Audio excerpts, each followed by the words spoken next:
Josephine, today's swearing in will end a record 89 days of political uncertainty. Is this, though, about a marriage of convenience?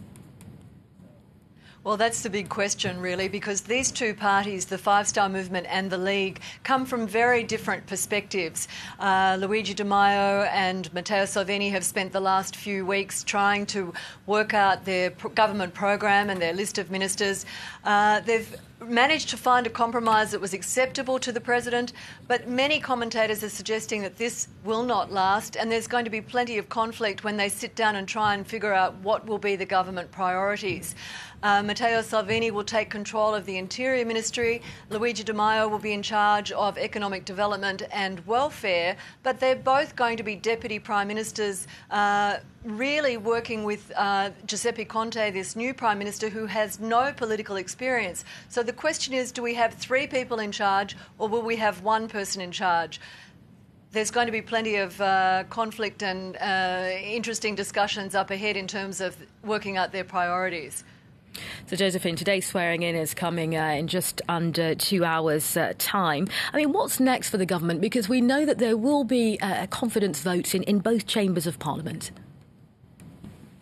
There will be a confidence vote probably early next week, and the new coalition government is expected to win that, even though it has only around a six-seat majority in the Senate. So they will be able to push through this list of cabinet ministers.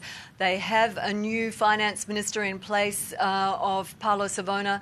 He will be Giovanni Tria, who is going to be a little bit more acceptable perhaps to the European Union, not completely uncritical, but at least won't be pushing for Italy to move out of the Eurozone anytime soon. What we are going to see here is a government that is going to take a tougher line on immigration. It will want to renegotiate certain fiscal arrangements with the European Union, and it's likely to find itself in a bit of a conflict situation over key issues as it moves forward.